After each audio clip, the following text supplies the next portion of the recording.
Hello there, Alaskans, wherever you are. Welcome to the Must Read Alaska Show. Coming to you from somewhere in Alaska. This is the place where we talk about, you guessed it, Alaska.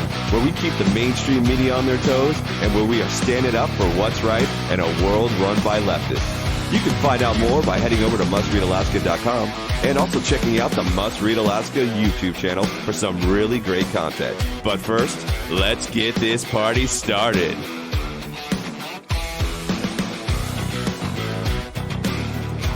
Good Alaska, this is Scott Levesque, and you're listening to the Daily Dose of the Must Read Alaska podcast. Thank you guys for joining with me today. We had a little bit of a hiatus, a break. I took some time off last week and enjoyed time with my family, friends, and obviously had an awesome Thanksgiving. And I hope you guys did too.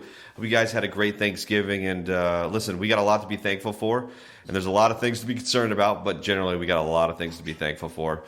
And I also want to say thank you guys. Thank you to our listeners here. We're up to, I believe it's now over 125 Apple podcast reviews. And we're trying to hit that 150 mark by the end of the year. So you guys are getting us there. We appreciate that. If you hadn't had a chance to give us a 5-star review, it just takes a second. Just swipe that stars all the way to 5 and submit it. And that would be greatly appreciated. And if you're an extra mile type of person, you can go ahead and just stop right there. Just take a minute and write us a written review. We definitely appreciate those, and they go a long way. We read every one of them. You guys are awesome, so thank you. Well, I was gone a little bit, and there's a lot in the news right now. I mean, I can't even begin to tell you how much I feel like I've missed just in the fact that, frankly, there's just a ton going on. It's hard to keep up sometimes. I went back and talked with Suzanne, our fearless leader, and by the time I actually got a hold of her and talked with her, and there's just stuff in and out of, I can't even tell you, everything. So let's talk with some good news. I think this is good news. And I'm going to preface this by saying, listen, if you're on social media, and in particular, this seems to be just a echo chamber extraordinaire on Alaska Twitter, particularly in the political / news realm. There's a fantastic echo chamber in there, and the reverberations in that room are Dunleavy's awful. Dunleavy's awful. That's what the reverberations are. They keep going. Dunleavy doesn't do this, that, and the other thing. Well, the problem with this, and I think what people are beginning to understand when it comes to social media, in particular these echo chambers, is that they don't actually represent the majority of people. And the unfortunate thing is the majority, which are the loudest in some cases, tend to overpower and make it feel like the majority feels this way. And that's just not the case. So the reason I say that is Suzanne Downing wrote a great article on mustreadalaska.com. It's under the title, Poll, Dunleavy ranks high in popularity compared to all other governors. It's a great article. I encourage you to go and read it. And really what it does is it breaks down exactly all 50 states and ranks the popularity of each governor by approval rating, percentage-wise. So Dunleavy sits at number 16 out of all 50 states. He sits at 16, and this is a poll from Morning Consult. Okay, and this firm, what they do is they rank the popularity of elected officials, and this is the seasonal thing. So Dunleavy was in here before, and we'll kind of go over those numbers here in a minute. But currently, Dunleavy ranks number 16 out of 50. And he's at a 57% approval rating. Now, couple things to note. Number one is this, and this is things I want you to get, okay? These are things and trends I want you to get. Out of the top 20 governors, according to approval rating, or popularity, I should say, which is sort of, I would say one and the same, but I don't know. I haven't seen the methodology. But let's just say, for the sake of this, we'll just say popularity. Out of the top 20 governors on this list, 15 are Republican governors. I'm going to go ahead and let that marinate for a second. 15 out of the top 20 governors, based on popularity, are Republican. There's only 5 Democratic governors. I think that's huge. That is huge. Let's get into some of the numbers. Obviously, we probably wanting to know who's number one. And if you're not going to go read the article, which I highly recommend you do go read the article, the number one most popular governor is out of Vermont. It's a Republican, Governor Phil Scott. He's got a 79% approval rating. That is something. But let's get into some of the numbers, okay? Let's get into some of the numbers. I'm going to read from the article here. Dunleavy, who faced a recall campaign that started only 3 months after he took office, has seen his approval ratings go up and down and up again. In the fourth quarter of 2019, Morning Consult had him at a dead even 42% approving and 42% disapproving of him. And at that point, he was ranked number 9 among the 50 governors for popularity. At the same time, Florida Governor Ron DeSantis had a 58% approval rating. Morning Consult successfully predicted, now this is what I want you to understand before I read this. Okay, so where Governor Dunleavy is at right now is pretty much where Ron DeSantis was back in 2019, okay? So 58% for DeSantis, 57% for Dunleavy. But if you were in these Twitter echo chambers, you would think that Dunleavy's approval rating is at 23%. You would think he would have the same approval rating as Kamala Harris, 28%.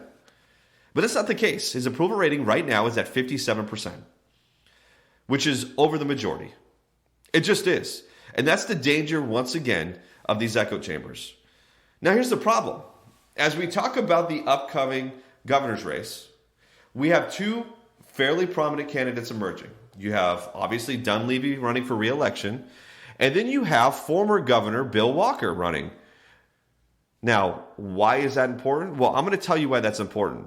Because, number one, a couple things. Let's remember, back in 2018, Bill Walker, when he tried to run again, had to run as an independent because the Democratic Party did not present him as their candidate. But listen to this. Let's remember this, people. Let's not have a short-sighted mind. Let's not forget. Amnesia in politics is terrible, and that's part of the problem. So let's remember this. From the article, Morning Consult successfully predicted the free fall of former Governor Bill Walker in 2018.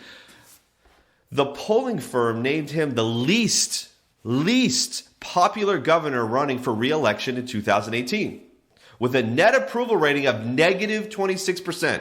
He ended up with just 2% of the entire vote that year during the election. He had 5,757 votes versus Dunleavy's 51.4%, or what that equates to in the votes is 145,631.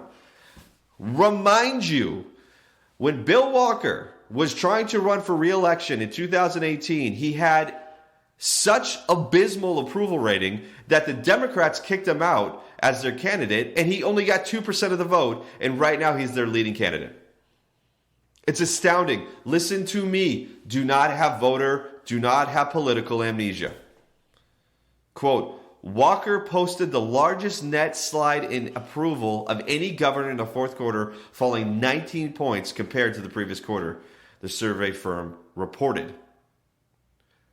Unbelievable. Let's talk a little bit more. Republican DeSantis, although much lauded by conservatives around the country this year for his battle with President Joe Biden, has a 52% approval rating in his state. And Texas Governor Greg Abbott has 50. Listen to me. Ron DeSantis he's so on fire right now that the Republicans are not even worried about anybody running against him because the Democrats have just pulled all their money out of Florida. And he's at 52% approval rating in his state. Currently, in this poll, along with Dunleavy, together, Dunleavy has 5 points on him in approval rating. And right now, the Democrats are not going to put any money in Florida because DeSantis is red hot. That is amazing to me. Amazing.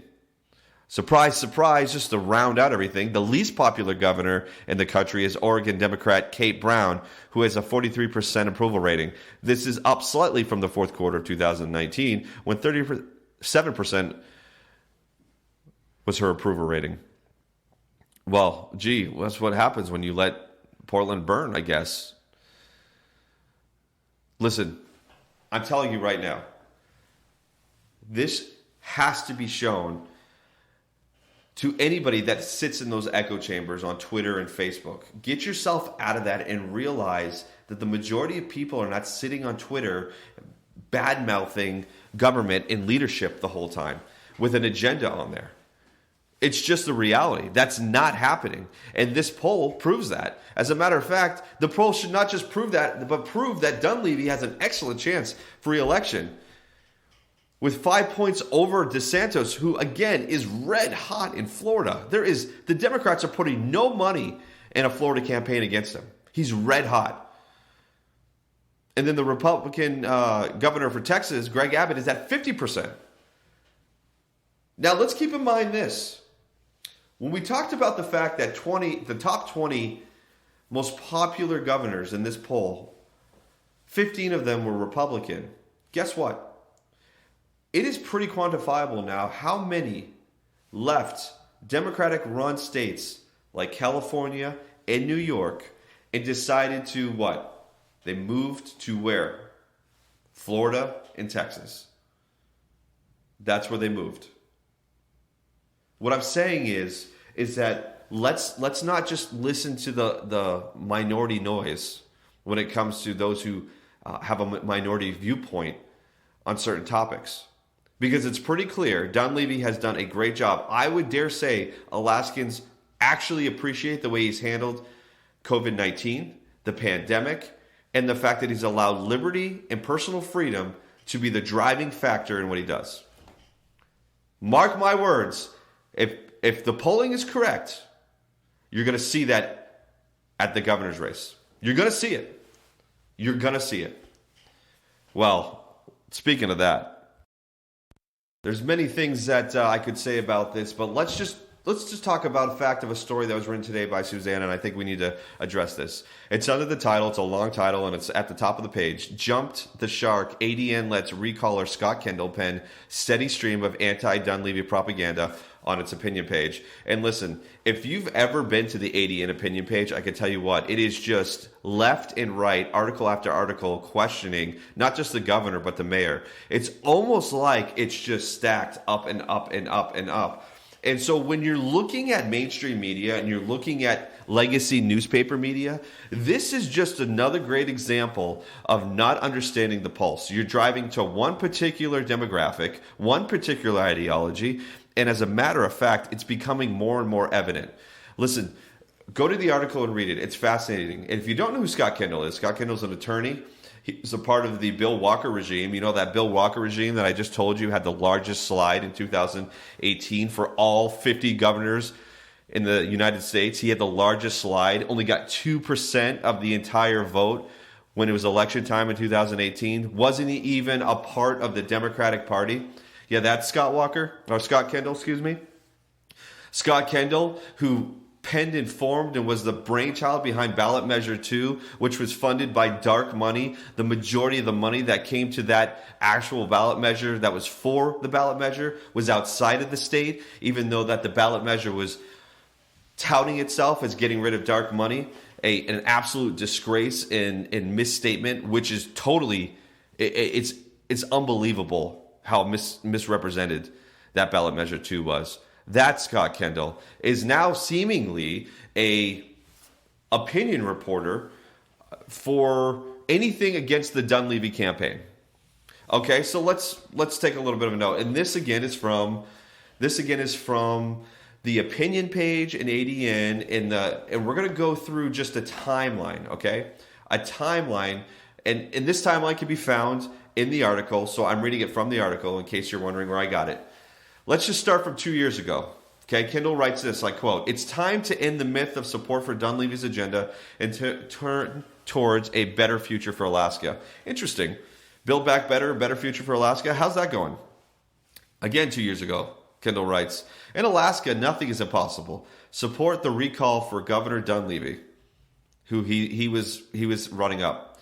Then in May, he wrote, "Dunbar is the best choice for mayor, even if he wasn't your first choice." I think we were sort of planning and getting ready for that ranked choice voting, but again, the people went against him, and I'm sure that wasn't the greatest thing for Mr. Kendall. In July, Kendall wrote, "Dunleavy's deficit of honesty. The 50-50 plan is half-baked." The same guy who allowed Bill Walker to take a ridiculous portion of your PFD. Yes, that guy is telling you that somebody else's plan for the PFD is half-baked. Then he writes in September 2nd, politics is holding back our healthcare experts in Alaska on COVID-19, blaming Dunleavy. Interesting. Interesting choice of words, Mr. Kendall. Then he wrote on October 14th, thank you, Assembly members, appreciating the universal mask ordinance that the majority passed in the emergency ordinance. Oh, that emergency ordinance where the people had a right to voice their opinion instead tricked them and passed an emergency ordinance? Yes, let's usurp the public, those that we work for, so we can get our agenda done. Very nice, Mr. Kendall.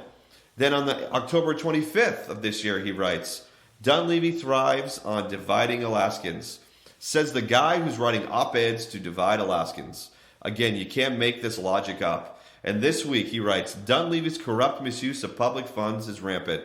I tell you what, it's super interesting to me that this is continuing to happen at the ADN. Now, I don't know, in fairness to the ADN, I don't know if they're not getting a steady stream of conservative review or conservative opinion on many topics, but this, to me, looks like an operational arm for the Democratic Party, for Mr. Bill Walker, and for Scott Kendall to push forth an agenda that is, read this stuff. It's amazing to me. It's amazing to me. So here we go. When people talk about not trusting the media, the mainstream media, when people in polls show such a distrust for what's going on, just look at CNN as an example. When there's such a slanted bias towards a particular ideology, political or otherwise, it becomes difficult to really just gauge what the truth is. And let me tell you something. The fact that Scott Kendall would write all this stuff in ADN and then do what he does in regards to Must Read Alaska is, let's just say, a lack of self-awareness. That's what I would say. That's a nice way to say it, right? It's a lack of self-awareness. I don't know Scott Kendall. Never met the man in my life. But I have read his opinion pieces because I think they're interesting. I think there's a lack of self-awareness in there. And I would also ask Scott Kendall, when you talk about, for example, ballot measure 2, and you're talking about radically transforming the way Alaska does elections, which I'm not sure why that's a thing when one vote should equal one vote for one person, not a ranked choice or any of that. In particular, do something that nobody has ever done, which is combine ranked choice voting, a jungle primary. That has never been done before. But then not even to really use that in marketing, but to lure people into the opinion that many of this, or if not all of this, ballot measure 2 was surrounding dark money into Alaska, which, let's be honest, no Alaskan wants somebody from the outside informing, infecting, or influencing anything here in Alaska. Why did not Scott Kendall just divulge the fact that most of the money to get all these ads and everything up came from outside Alaska? Just a question. If we're going to start challenging the governor's integrity, if we're going to start challenging the character of the governor and challenge the character of the mayor, why don't we challenge the character of Mr. Kendall? Being honest with the public, because that's not the deal, right? And I'm just tired. I'm on a rant today. I'm tired of the left playing by their own rules and the right having to play with what the left says they have to play with based on rules. I'm done with it. I'm done with it. Let's just call a spade what a spade is. That's exactly what it is. This is an absurdity. It's absurd. And so, no. Listen, the ADN opinion page, I'm sure gets a lot of submissions. I'm sure they have to field through many different submissions. But here's the deal. You know what you're putting out there. They don't just get to publish directly to the website or to the newspaper printed. It goes through a process. And the fact that this has continued to happen, it feels like, I'm not saying it is, but it certainly feels like a rather needed appendage to the Democratic Party and their particular candidates and those running it. And so I don't want to hear about, Must Read Alaska's putting out another piece, a hit piece, and please. All you got to do is go to the opinion page right now, and you could probably count the articles. It would add up quickly of the articles that are either attacking Dunleavy, attacking Bronson, and or attacking their leadership based on COVID or the hospital. So I don't want to hear it. I'm fine with you doing that. Totally support your right to do that. But let's not get it twisted. Let's not pretend like we're a news outlet that provides an equal, non-subjective opinion on things. Or a better way to put that is in the opinion section, let's not say that we're giving equal voice to all sides, right? I don't know how many conservative viewpoints they get. I don't know if they're not getting enough. And if that's the case, I understand.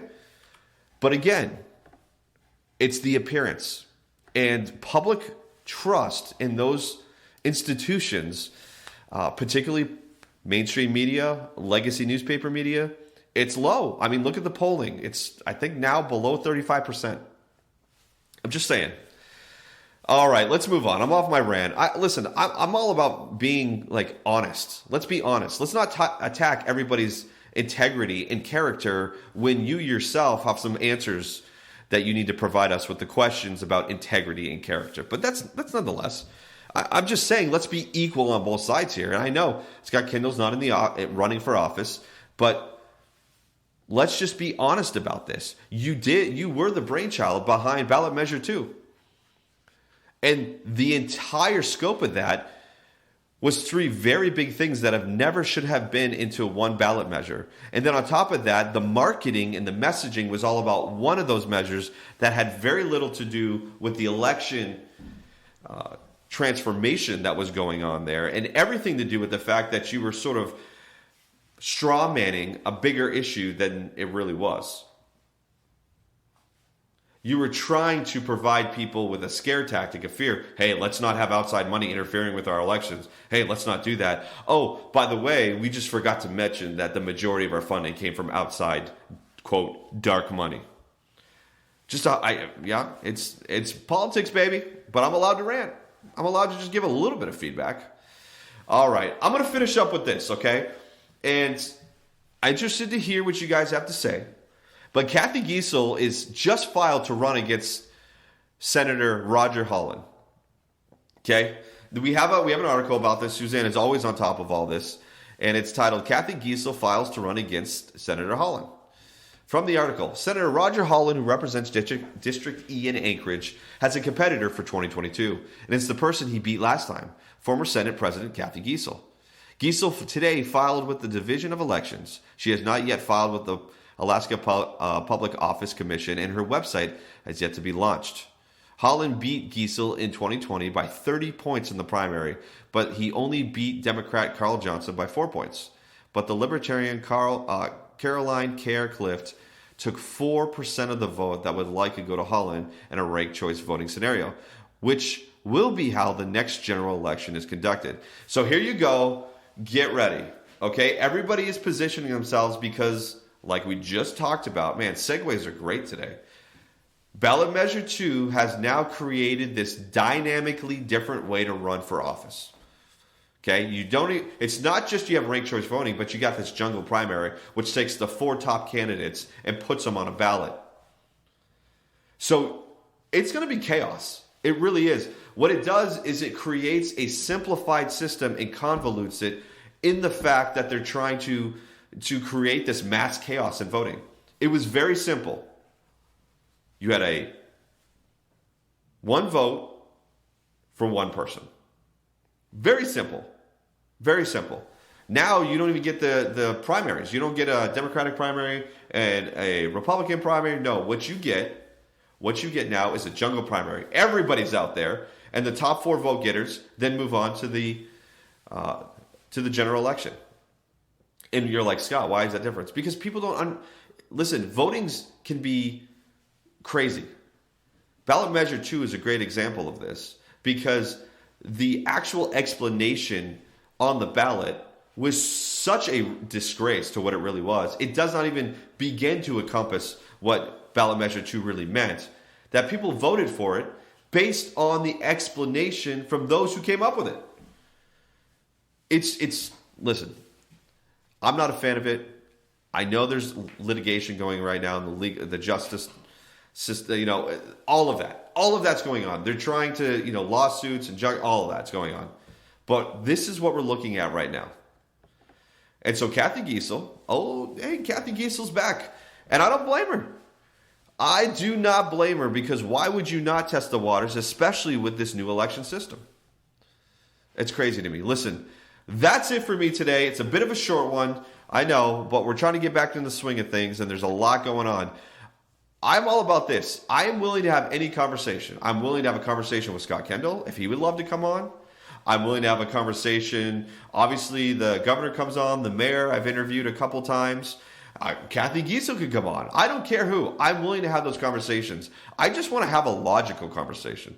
I want to ask some logical questions. I want to probe a little deeper. Do I know everything about Alaskan politics? Absolutely not. There are people out there that specialize in things. But what I do know is I understand marketing, communications, messaging, PR, and I also understand what's going on right now. And it is going to be a wild ride in 2022. But here's the thing. The question is this. Well, what happened in Virginia and Pennsylvania and some of the inroads into New Jersey during the gubernatorial election, is that going to sweep across during the midterm elections? That'll be interesting, because right now Joe Biden and Kamala Harris are toxic. They're toxic. Like I said before, the Democratic Party has essentially pulled all funding out of Florida. So it'll be interesting to see. And lastly, I want to say this. Remember, stay out of the echo chambers, because what they can do is lead you to false assumptions. They hollow loud, they reverberate frequently, and what they do is they don't tell you a full picture, they tell you just a sliver, and that's the problem. The echo chamber on social media is much like mainstream media. It only provides a small window, a very narrow view of a topic, and it doesn't give you the wider perspective. And that, my friends, is why you need to look broader. That's why Dunleavy has a poll approval rating of 57%, 5 points higher than DeSantis in Florida, who is red hot. Remember that. All right, guys. Hey, if you haven't followed us on Facebook, if you haven't subscribed and hit the notification bell on YouTube, please do that. We want to hear from you. We want to make sure that you're up to date with all our content, and it's just something we want to do. We're on MeWe, Parler, Twitter, YouTube, Facebook, Rumble, all that. And all those handles are under Must Read Alaska, one word. Again, I would love to have people to come on that are from the more left-leaning Democratic side. I just don't think they want to do that with me.